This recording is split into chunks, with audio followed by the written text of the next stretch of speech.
പഹൽഗാം ആക്രമണത്തിന്റെ പശ്ചാത്തലത്തിൽ കേന്ദ്ര സർക്കാരിനെതിരെ വിമർശനം ഉന്നയിച്ച അഖിൽ മാരാർക്കെതിരെ ജാമ്യമില്ലാ വകുപ്പ് പ്രകാരം കേസ്. ബിജെപിയുടെ പരാതിയിൽ രാജ്യദ്രോഹം ചുമത്തിയാണ് കൊട്ടാരക്കര പോലീസ് കേസെടുത്തിരിക്കുന്നത്. നമസ്കാരം.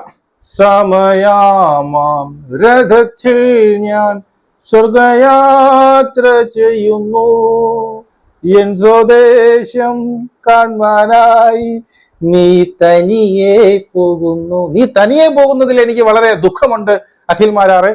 ആ മലവാണം റിയാസ് സലീമിനെയും കൂടി നീ കൂടെ കൊണ്ടുപോകണം. അതിനുള്ള പണികൾ പിന്നീട് അരങ്ങിൽ നടക്കുന്നതായിട്ടാണ് അറിയുന്നത്. റിയാസ് സലീമിനെയും കൂടെ കൂട്ടി കൊണ്ടുപോകുക എന്നുള്ളതാണ്. അപ്പൊ എന്താണ്, എനിക്ക് വളരെ സന്തോഷമുണ്ട് ഈ ഒരു സാധനത്തിൽ. കാരണം രാജ്യത്തിനെതിരായിട്ട് രാജ്യദ്രോഹം കുറ്റം ചെയ്യുന്നവനെ ഇങ്ങനെ തന്നെ പറ്റണം. ഇതവനൊരു പാഠമായിരിക്കട്ടെ. ഇനി മേലാലെങ്കിലും ഈ പറയുന്ന വിടുവായത്തരം വിളിച്ചു പറഞ്ഞു. പക്ഷെ അത് രാജ്യത്തിനെതിരെ ആയിക്കഴിഞ്ഞാൽ, അത് രാജ്യദ്രോഹം ആയിക്കഴിഞ്ഞാൽ അവനൊക്കെ ഇതായിരിക്കും ഗതി എന്ന് അറിയണം. അതിനുവേണ്ടി ഇപ്പോ കേസെടുത്തിരിക്കുന്നത് എന്താണ്? ജാമ്യമില്ലാ വകുപ്പ് അനുസരിച്ചാണ്. തൂക്കിക്കൊല്ലാൻ വരെ ചാൻസ് ഉണ്ട്. കാരണം നമ്മുടെ ഇന്ത്യയിലെ തന്നെ ഏറ്റവും വലിയ കുറ്റം എന്ന് പറഞ്ഞു കഴിഞ്ഞാൽ രാജ്യദ്രോഹ കുറ്റമാണ്. ഒരു സ്വന്തം നാടിനെ ദ്രോഹിക്കുക, അതിനെ ഒറ്റ കൊടുക്കുക എന്ന് പറഞ്ഞാൽ അതിനപ്പുറം ഒരു കുറ്റകൃത്യം ഇല്ല.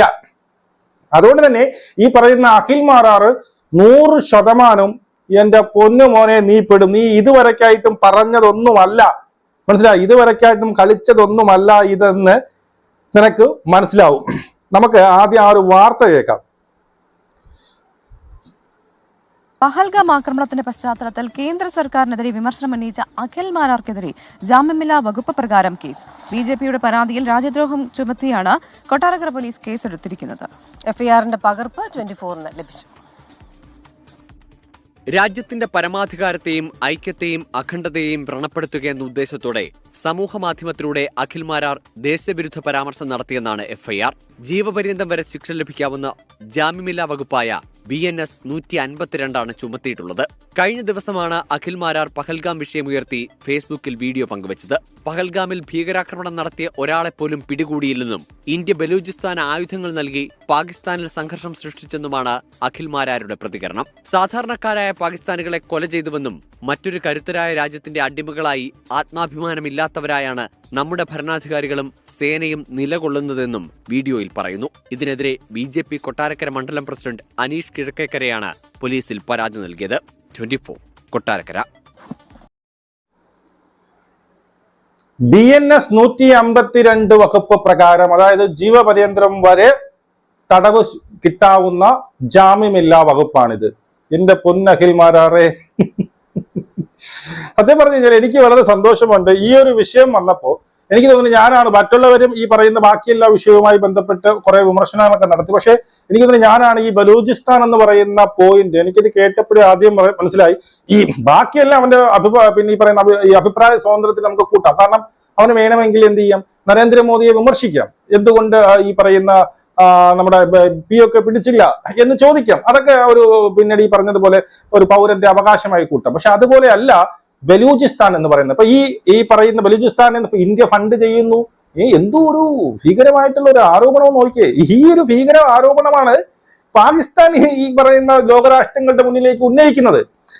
നമ്മുടെ രാജ്യം പിടിച്ചെടുക്കാൻ വേണ്ടി ബലൂചിസ്ഥാൻ എന്ന് പറയുന്ന പാകിസ്ഥാനിൽ തന്നെ ഒരു ചെറിയൊരു പ്രദേശമാണ്, അവരുടെ തന്നെ ഒരു പ്രദേശമാണ്. അപ്പൊ അവരുടെ എല്ലാം ആൾക്കാർ എന്ത് ചെയ്യുന്നുണ്ട്, അവരുടെ പ്രദേശം സ്വതന്ത്ര രാജ്യം വേണം എന്ന് പറഞ്ഞുകൊണ്ട് അവിടെ ഒരു ബലൂച്ച് ലിബറേഷൻ ആർമി എന്ന് പറഞ്ഞുകൊണ്ട് അവരെന്ത് ചെയ്യുന്നുണ്ട്, അവിടെ ഒരു സംഘടന രൂപീകരിച്ച് അവിടെ എന്ത് ചെയ്യുന്നുണ്ട്, യുദ്ധം ചെയ്യുന്നുണ്ട്. അതിന് കാരണം, അതായത് പണ്ട് ബംഗ്ലാദേശിൽ സംഭവിച്ചതുമല്ല. ഈ ബംഗ്ലാദേശ് എന്ന് പറഞ്ഞാൽ പണ്ട് പാകിസ്ഥാന്റെ ഭാഗമായിരുന്നില്ല.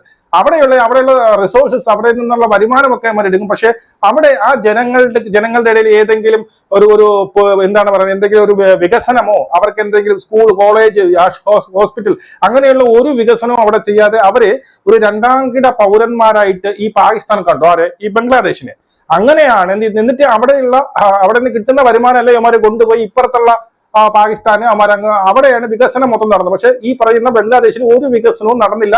അവരെ അടിമകളെ പോലെയാണ് ഇവർ കണ്ടത്. അതിനെതിരെ ആയിട്ടാണ് പണ്ട് അവിടെയും ഇതുപോലെ ഒരു പ്രക്ഷോഭം പിന്നെ രൂപപ്പെടുകയും അത് അവസാനം വലിയ യുദ്ധമായി കലാശിക്കും. 1971 ഇന്ദിരാഗാന്ധി ഉൾപ്പെടെ ഇടപെട്ടുകൊണ്ട് ഈ ബംഗ്ലാദേശ് സ്വതന്ത്ര രാജ്യമായിട്ട് പ്രഖ്യാപിച്ചത്. അതുപോലെ തന്നെയാണ് ഇവിടെ നടക്കുന്നത്. ഈ ബലൂചിസ്ഥാനിൽ നിന്നുള്ള സമ്പാദ്യവും കാര്യങ്ങളൊക്കെ ഇവന്മാർ ഊറ്റിയെടുക്കുന്നതല്ലാതെ അവിടെ ഒരു വികസനമോ അവിടെ ഒരു തേങ്ങയും ചെയ്യുന്നില്ല. അതുമല്ല അവിടെയുള്ള ജനങ്ങളെ രണ്ടാം കിട ജനങ്ങളെ പിന്നീട് ജനങ്ങളായിട്ടും രണ്ടാം കിട പൗരന്മാരായിട്ടും പിന്നെ അടിമകളെ പോലെയാണ് ഇവരെ കാണുന്നത്. അതിനെതിരായിട്ടാണ് അവർ എന്ത് ചെയ്യുന്നത്, ബലൂച്ച് ലിബറേഷൻ ആർമി എന്ന് പറഞ്ഞുകൊണ്ട് അവർ ഒരു സംഘടന ഇപ്പം ഏതാണ്ട് അവരിപ്പം ഇപ്പൊ കുറച്ചു മുമ്പ് ഒരു വാർത്ത വന്ന് അവരുടെ സ്വതന്ത്ര രാജ്യമായിട്ട് അവർ പ്രഖ്യാപിച്ചു എന്നൊക്കെ പറഞ്ഞുകൊണ്ട് ഇടയ്ക്ക് വെച്ച് അവർ ഒരു ട്രെയിനൊക്കെ അവർ ഹൈജാക്ക് ചെയ്ത് അങ്ങനെ ഒരുപാട് പ്രശ്നങ്ങൾ നടന്നുകൊണ്ടിരുന്നു. അപ്പം ഇന്ത്യയുമായിട്ടുള്ള ഈ ഒരു വിഷയം യുദ്ധം നടന്നുകൊണ്ടിരിക്കുമ്പോൾ അവരെ ആ ഒരു തക്കം നോക്കി അവന്മാർ കുറച്ച് ഭാഗങ്ങൾ പിടിച്ചെടുക്കുകയും ചെയ്തു. ഇതാണ് സംഭവം. അപ്പൊ അങ്ങനെ ഈ നമ്മുടെ ഇന്ത്യയുടെ അതായത് പാകിസ്ഥാൻ അവരെ വിളിക്കുന്നത് ഈ പറയുമ്പോൾ എന്താണ് തീവ്രവാദികൾ എന്നാണ് വിളിക്കുന്നത്. പാകിസ്ഥാൻ അവരെ വിളിക്കുന്നത് തീവ്രവാദികളെന്ന്. അവർ തീവ്രവാദികൾ നമ്മുടെ രാജ്യം പിടിച്ചെടുക്കാൻ വേണ്ടി ശ്രമിക്കുന്നു എന്നുള്ളതാണ്. അപ്പോൾ ഈ പറയുന്ന തീവ്രവാദികളെ ഇന്ത്യ സഹായിച്ചു എന്നാണ് പറയുന്നത്. അപ്പോൾ അത് വളരെ ഹ്യൂജ് ആയിട്ടുള്ള ഒരു അലിഗേഷൻ ആണ്. അതിന് ഈ പറഞ്ഞ അഖിൽ മാരാർ ഈ നമ്മുടെ ബിഗ് ബോസിൽ കിടന്ന് കൊണ അടിക്കും പോലെ ഒന്നും അല്ല എന്ന് അഖിൽ മാരാർ മനസ്സിലാക്കണം. പറ്റില്ല, ബിഗ് ബോസിൽ കിടന്ന് പറഞ്ഞതുപോലെ ഒന്നും അല്ല ഇതെന്ന് പറഞ്ഞാൽ രാജ്യദ്രോഹ കുറ്റം എന്ന് വെച്ച് കഴിഞ്ഞാൽ ഒന്നൊന്നര കുറ്റമാണ്. ഇനി പുള്ളി എന്ത് ചെയ്തു, പോസ്റ്റ് എന്ത് ചെയ്തു, ഡിലീറ്റ് ചെയ്തു. അതിനൊക്കെ ശേഷം ഒരു എക്സ്പ്ലനേഷൻ ആയിട്ട് വന്നിട്ടുണ്ട്. ആ എക്സ്പ്ലനേഷൻ ഇന്നലെ വന്ന ഒരു എക്സ്പ്ലനേഷൻ അത് കണ്ടപ്പോൾ ഞാൻ വീണ്ടും ഞെട്ടി. അതിനകത്ത് ഇവനൊരു ക്ഷമാപണം ഒന്നുമല്ല, അവൻ പറഞ്ഞത് ശരി തന്നെയാണ്, ഞാൻ പറയാൻ വന്ന സാഹചര്യം പുള്ളി പറയുന്നുണ്ട്. അതുകൊണ്ട് കേൾക്കുമ്പോൾ വീണ്ടും ഇട്ട് അടിച്ച് കയറ്റി കേൾക്കാൻ തന്നത്, അതും കൂടി കേൾക്കാം. ജനാധിപത്യ ബോധമുള്ള ഒരു രാഷ്ട്രീയ പാർട്ടി എന്ന നിലയിൽ കോൺഗ്രസ് രാഷ്ട്രീയത്തെ എന്നും ഹൃദയം കൊണ്ട് ചേർത്ത് പിടിക്കുന്ന ഒരാളാണ് ഞാൻ. പക്ഷേ കോൺഗ്രസ് എടുക്കുന്ന രാജ്യവിരുദ്ധ നിലപാടുകളെ ഞാൻ ഒരു കാലത്തും അംഗീകരിക്കുന്നത്, അതിന് ഞാൻ നാളെ കോൺഗ്രസിൽ പോയാൽ പോലും ഞാൻ അംഗീകരിക്കത്തില്ല എന്നുള്ളത് എന്റെ സ്റ്റാൻഡാണ്. രാജ്യവിരുദ്ധത എന്നുള്ള രീതിയിൽ നിങ്ങൾ സംസാരിച്ചാലും എനിക്കൊരിക്കലും അംഗീകരിക്കാൻ പറ്റില്ല. കാര്യം ബലൂചിസ്ഥാൻ ആർമി എല്ലാ അർത്ഥത്തിലും പിന്തുണ കൊടുത്തിട്ടുള്ളത് ഇന്ത്യ രാജ്യത്തിനാണ്. ബലൂചിസ്ഥാൻ പാകിസ്ഥാനെ ടെററിസ്റ്റ് കൺട്രി എന്ന് വിശേഷിപ്പിക്കുന്നു.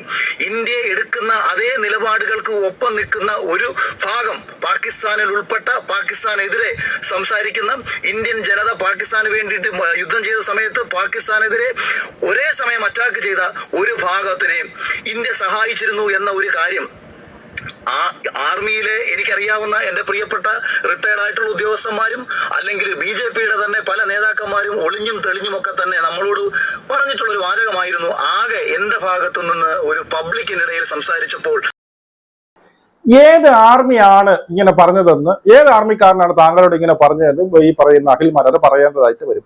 ഈ പറയുന്ന ഞാൻ നേരത്തെ പറഞ്ഞതുപോലെ എന്താണ് ഈ അയൽക്കൂട്ടത്തിൽ ഇരുന്ന് പറയുന്ന നുണ പോലെയല്ല, അല്ലെങ്കിൽ നിങ്ങളുടെ സായാഹ്ന ചർച്ചകളിൽ കപല ചർച്ചകളിൽ പറയുന്ന സാധനം ഇവിടെ വന്ന് വളർത്തി കൊടുക്കാനുള്ള സാധനമല്ല. ഇത് രാജ്യദ്രോഹമാണ്.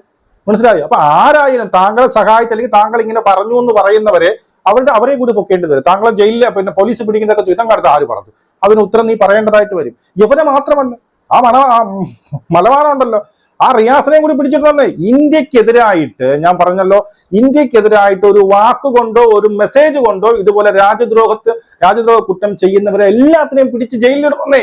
യുവമാരെയൊക്കെ പിടിച്ച് ജയിലിലിട്ടാലേ യുവമാര് പഠിക്കത്തില്ല. അപ്പൊ നാളെയെങ്കിലും ഇന്ത്യയിലെ എല്ലാം തിന്ന് കൊഴുത്ത് വീർത്തിരുന്നിട്ട് അങ്ങ് പാകിസ്ഥാനെ സ്തുതി പാടുന്ന കുറെ തെണ്ടികൾ ഇവിടെ ഉണ്ട്. ഈ തെണ്ടികളെ എല്ലാത്തിനെയും പിടിച്ചെന്ത് ചെയ്യണം, ജയിലിലിടണം. ഇപ്പൊ വന്നിരിക്കുന്ന കേസ് കിട്ടില്ല, ഇത് നിനക്ക് ജാമ്യം കിട്ടുമെന്നൊന്നും എനിക്ക് തോന്നുന്നില്ല. ഇതിൽ എങ്ങനെ ജാമ്യം കിട്ടും? രാജ്യദ്രോഹ കുറ്റത്തിന് ഇനി എന്ത് ജാമ്യം കിട്ടാൻ പോകുന്നത്? ഒരു ജാമ്യം കിട്ടത്തില്ല. നീ അകത്ത് കിടക്കും. നിനക്ക് വേണമെങ്കിൽ ജീവപര്യന്തരം വരെ വാങ്ങിച്ചു തരാൻ വേണ്ടിയിട്ടുള്ള വക്കീലന്മാരുണ്ട്. കാരണം നിങ്ങൾ നോക്കി വെച്ചിരിക്കുകയായിരുന്നു. ഞാൻ ബിഗ് ബോസ് വിന്നറാണെന്നും പറഞ്ഞുകൊണ്ട് എന്ത് വിടുവായത്തരവും വിളിച്ച് പറയുന്നത് പോലെ അല്ല. രാജ്യദ്രോഹ കുറ്റം വന്ന് അഖിൽ മാരാറിന് ഇപ്പൊ എന്തായാലും മനസ്സിലായിട്ടുണ്ട്. എന്തായാലും ഞാൻ വളരെ ഹാപ്പിയാണ്. ഇങ്ങനെയുള്ളവന്മാർക്ക് ഈ ഒരു ശിക്ഷ തന്നെ കിട്ടണം. നമുക്ക് വീണ്ടും കാണാം. നിങ്ങളുടെ അഭിപ്രായങ്ങൾ കമന്റായി രേഖപ്പെടുത്തൂ. ജയ് ഹിന്ദ്.